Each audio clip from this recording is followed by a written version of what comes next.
അവസാന കാലാവുമ്പോ ഏറ്റവും കൂടുതൽ പെരുകുന്ന ഒരു തെറ്റ് കുടുംബബന്ധം മുറിക്കല. നിങ്ങൾ നോക്കി പല ആൾക്കാരുടെ ലൈഫ് എടുത്ത് നോക്കിയാൽ നാട്ടിൽ ഗംഭീരായിരിക്കും, ഭയങ്കര ദഅവാ പ്രവർത്തനം, ദീനി പ്രവർത്തനം ഒക്കെ തന്നെ ആയിരിക്കും. പക്ഷെ ഉപ്പാന്റെ ഉമ്മാനോട് അല്ലെങ്കിൽ ഭാര്യ മക്കളോട് അല്ലെങ്കിൽ കുടുംബത്തോട് തെറ്റിയിട്ടുണ്ട് എത്ര ആൾക്കാരുടെ കഥകളാണ് ഉണ്ടാവരുത്.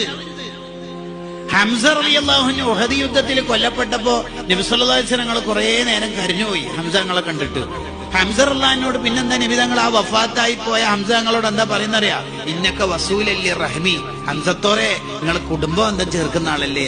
അത് വലിയ ക്വാളിറ്റി ആയോണ്ടാണ് അത് എടുത്ത് പറയുന്നത്. അപ്പൊ നമ്മളൊക്കെ മരിച്ചു കഴിഞ്ഞാൽ നമ്മളെ മഹ്മൂദാജി മരിച്ചു. മഹ്മൂദാജിയോ? ഏത് മഹ്മൂദാജി? ആ പള്ളിന്റെ മുമ്പിൽ വീടായ ന്റെ ശേഷം നാട്ടുകാരെന്താ പറയുന്നറിയോ? പെങ്ങന്മാരെല്ലാം പൊന്നുപോലെ നോക്കിയ ഒരാളാണ്. പെങ്ങന്മാരെ വീട്ടിലേക്കെല്ലാം റമദാനാകുമ്പോഴും വിശേഷ കാലത്തൊക്കെ എത്ര ചാക്ക് അരിയാ കൊണ്ടിടല്. അങ്ങനെ പറയേണ്ടത്, അല്ലാണ്ട് നാട്ടുകാർക്ക് ഭയങ്കര സേവനം എന്നല്ല. ആദ്യം കുടുംബത്തിന് സേവനം ചെയ്യണം നമ്മൾ.